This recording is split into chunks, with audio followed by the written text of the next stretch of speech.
할렐루야, 다손이 매일 묵상 요한계시록 바르게 알기 91번째 시간 어린 양의 혼인잔치란 제목으로 오늘 묵상 함께 하겠습니다. 본문은 요한계시록 19장 1절에서 10절까지인데요. 7절과 8절을 읽도록 하겠습니다.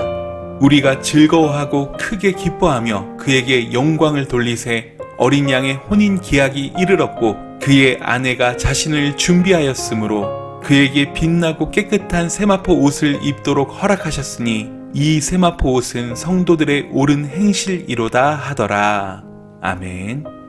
계시록 19장의 지난 묵상을 염두에 두시면서 특별히 어제 묵상한 10절 말씀을 기억하며 계속해서 19장의 전반부의 묵상을 이어나가도록 하겠습니다.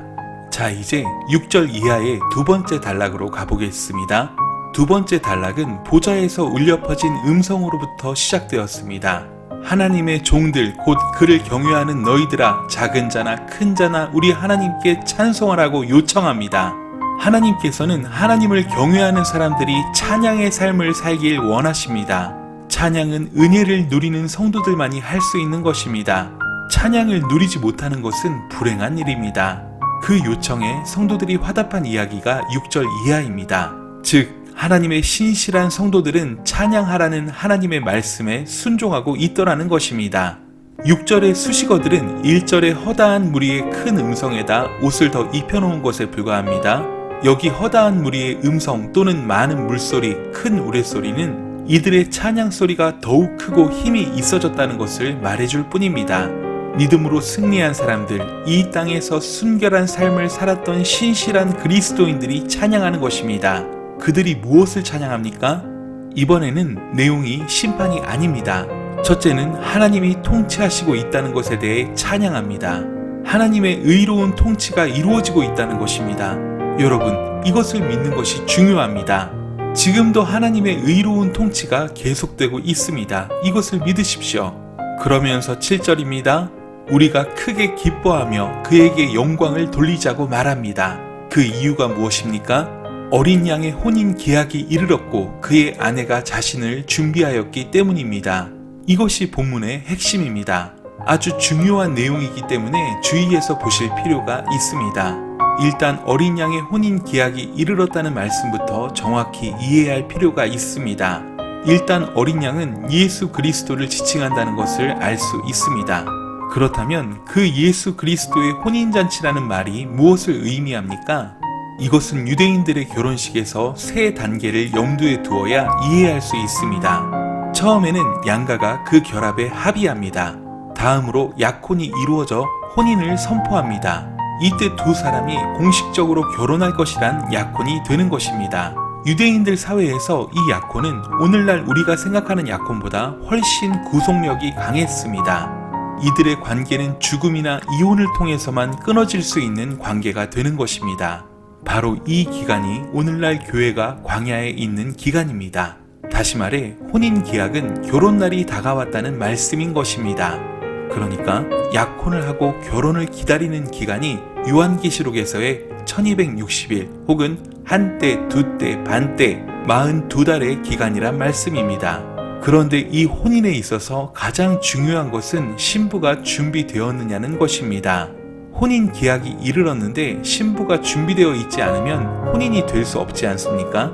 그래서 8절입니다. 그에게 빛나고 깨끗한 세마포 옷을 입도록 허락하셨다고 말씀합니다. 그런데 이들이 입은 그 옷은 무엇입니까? 이들의 옳은 행실입니다. 이들의 옳은 행실이 거룩한 세마포 옷인 것입니다. 즉, 옳은 행실이 없는 신부는 혼인잔치에 합당하지 않다는 것입니다. 그러하기에 이 단락의 핵심은 무엇입니까? 어린 양의 혼인 계약이 이르렀습니다. 곧 혼인잔치가 열릴 것입니다. 그런데 그 잔치에 신부로서 준비된 성도들만이 참여할 수 있다는 것입니다. 7절에 그의 아내가 자신을 준비하였으므로 라고 설명합니다. 그런 후에 8절에서 성도들의 옳은 행실이란 설명이 따릅니다. 따라서 어린 양의 혼인잔치가 이르기까지 이 땅의 교회, 즉 거룩한 신부로서의 교회는 아내로서 준비되어야 한다는 것입니다. 이것이 무엇을 말해줍니까? 지금 1260일의 기간에 성도가 어떤 삶을 살아야 하는지를 보여주는 것입니다. 그러니까 요한계시록은 미래를 위한 책만은 아닙니다. 순간순간 늘 깨어 있어야 함을 말해주는 책입니다. 여러분, 혼인 기약이 이르렀습니다. 언제 신랑 되신 예수께서 다시 오실지 알 수 없습니다. 그때 신부로서 우리가 준비되어 있어야 합니다. 그 준비는 다른 것이 아닙니다. 성도로서 옳은 행실입니다. 세상과 타협하지 않는 불굴의 신앙입니다. 그런데 그때 천사가 말합니다. 기록하라. 무슨 말입니까? 혼인잔치에 청함을 받은 자들이 복이 있다는 것을 기록하라는 것입니다. 그리고 이것이 참된 하나님의 말씀이라고 설명합니다. 예수님께서 말씀하신 혼인잔치 비유에서는 청함을 받은 자들은 많았지만 그들은 모두 다른 일로 분주해서 왕의 잔치의 초대를 거절했습니다. 그러므로 이 혼인잔치에 청함을 입고 그 자리에 함께하는 사람들은 복 있는 사람들인 것입니다. 지금 우리 주님이 말씀하시고 싶은 것이 무엇입니까? 첫 번째 단락과 두 번째 단락에 찬양하는 사람들은 같은 사람들입니다. 즉 믿음의 정절을 지키고 끝까지 신실하게 살다가 하늘 보좌에 있는 허다한 무리들이 찬양하기를 하나님의 심판이 의롭다는 것입니다. 그리고 혼인 기약이 이르렀으니 신부가 준비되어야 한다는 것입니다. 신랑이 다시 오실 때 거룩한 세마포 옷, 즉 하나님이 기뻐하시는 거룩한 삶으로 옷 입고 있어야 한다는 것입니다. 옷 입는다는 표현을 주목하십시오. 따로 떨어진 게 아니라 그게 체질이어야 합니다. 아직 세상의 습관, 잘못된 신앙, 잘못된 성품, 욕심을 버리지 못했다면 혼인 기약이 이르기 전에 버리시기 바랍니다. 야고보 장로는 욕심이 얼마나 추악한 범죄인가를 말씀합니다. 시험을 당하는 이유가 다 욕심 때문이라고 말씀하면서 욕심이 잉태한 즉 죄를 낳는다고 합니다. 욕심 때문에 죄를 범하는 것입니다. 욕심을 내려놓으면 죄로부터 훨씬 자유로운 삶을 살 수 있습니다. 죄가 장성하면 사망을 낳습니다. 그리스도의 신부는 이것을 기억하는 사람이어야 합니다. 사랑하는 여러분, 저와 여러분은 순결한 신부입니까? 아니면 왕의 초대를 거절하고 혼인잔치를 잊고 사는 세상에 속한 그리스도인입니까? 어린 양의 혼인잔치에 참여하는 순결한 신부만이, 승리한 성도만이 위대한 찬양을 하나님께 올려드릴 수 있다는 사실을 꼭 기억하시기 바랍니다.